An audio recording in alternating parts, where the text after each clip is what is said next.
The Galactic Council's emergency frequency had never been used in its 3,000 years of existence. It was a last resort, a desperate call that would reach every spacefaring civilization in the known universe. When the transmission from the Alluvian homeworld burst across the stars, the message was simple but chilling. We beg for mercy. Send help. The Alluvians were peaceful philosophers. Their slender bodies and massive brains evolved for contemplation rather than conflict. Their distress call triggered immediate response from dozens of species, but all hesitated at the coordinates. The signal originated from the edge of the Scarlet Nebula, where an unknown entity had emerged from a spatial anomaly 3 days prior. Council recordings showed the entity, a massive crystalline structure that defied conventional physics, consuming an Alluvian colony moon before the main transmission. The few rescue ships that approached returned with horrifying footage. Entire cities absorbed, converted into more crystalline mass. Conventional weapons merely accelerated the process. Admiral Tom Reed of the Earth Fleet Command reviewed these recordings with a grim expression. Humans had only recently joined the Galactic Council. Their invitation reluctantly extended after multiple species witnessed human resilience firsthand. A Class 5 extinction event, announced the Vorpian representative, his translucent tentacles trembling. We must evacuate neighboring systems and establish containment protocols. Containment? Reed's voice cut through the chamber. The Alluvians have 20 billion citizens on their homeworld. The Vorpians' light receptor organs dimmed. Their fate is regrettable, but mathematically inevitable. The entity consumes at an exponential rate. Reed stood, his stocky frame towering over most council members. Earth Fleet will respond. A ripple of disbelief swept through the chamber. The Marusian diplomat, a being of pure energy contained in an environmental suit, approached Reed. Your species comes from a death world, Admiral. We acknowledge your physical resilience, but this is beyond military response. The entity operates on principles beyond our understanding. Reed's weathered face remained impassive. That's why we're going. Dr. Lisa Walker had spent 15 years studying xenobiology, but nothing had prepared her for the readings from the Alluvian homeworld. The crystal entity emitted radiation patterns that seemed almost deliberate. It's communicating, she told Reed as their battleship approached the Alluvian system. Not in language, but in mathematical progressions. Can we communicate back? Reed asked. Maybe. But I don't think it cares about communication. It's executing a program, consuming, converting, expanding.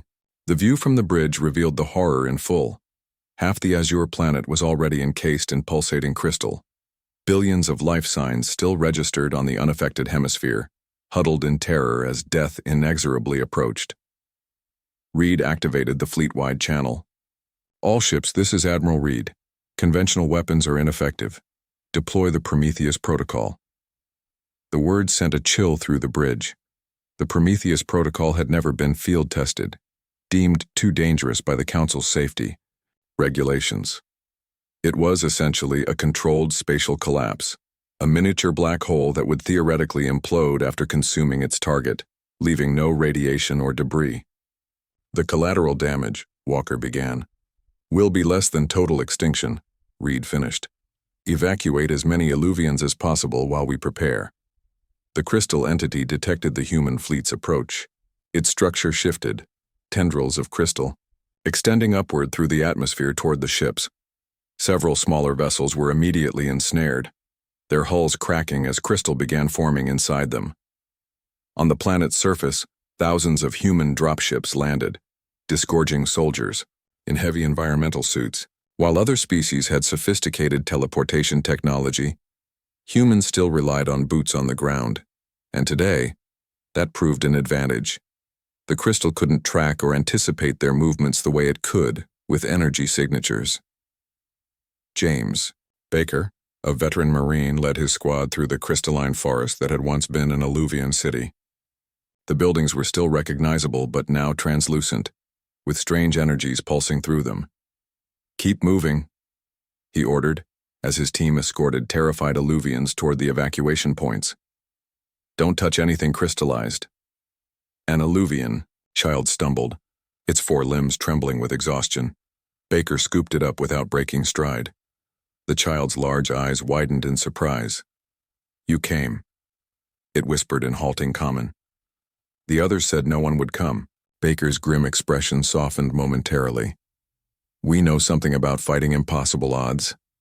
The evacuation continued for 17 hours as the crystal entity accelerated its consumption, perhaps sensing the threat. Admiral Reed watched, the Prometheus device being prepared, knowing they would have only one chance. 63% of survivors evacuated, reported his executive officer. "The entity has changed its pattern. It's targeting our ships now." Reed nodded. "It's adapting. We can't wait any longer." The massive human battleship positioned itself at the calculated focal point, its engines straining against the crystal tendrils attempting to ensnare it. Smaller vessels continued the evacuation, weaving between crystal formations with the reckless precision only human pilots seemed capable of. "Prometheus armed," came the report from the weapons officer. "Detonation in 30 seconds. Reed opened. "A channel to all ships. Break atmosphere and prepare for spatial distortion." The countdown reached 0. For a moment, nothing happened.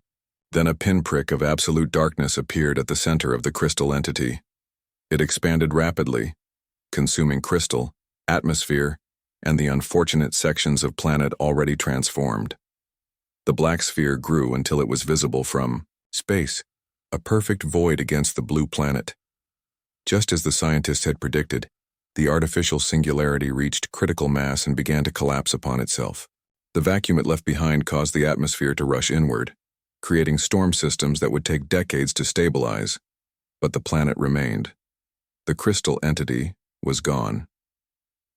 3 months later, Admiral Reed stood before the Galactic Council, again this time to receive their formal commendation. "The Illuvian people owe humanity a debt that can never be repaid," intoned the Council President. "When faced with a threat beyond understanding, when other civilizations calculated and retreated, humans acted." Reed accepted the commendation with a respectful nod. "We did what anyone would do when someone begs for mercy." The council chamber fell silent. Everyone present knew that wasn't true. Only the humans, the Deathworlders, the newcomers, the species, still viewed with apprehension by many, had responded without hesitation. The Marusian diplomat's energy form pulsed thoughtfully. "Perhaps we misjudged what it means to evolve on a harsh world. We believed it made you dangerous." "It did," Reed replied simply, "just not to our friends." As he left the chamber, Reed passed a group of Illuvian children playing in the council gardens. They stopped and raised their hands in the human gesture of greeting they had learned from their rescuers. Reed returned the salute, remembering the words of a poet from humanity's violent past. "The true measure of a civilization is not how it treats its equals, but those who beg for mercy." Humans, it seemed, had finally found their place among the stars.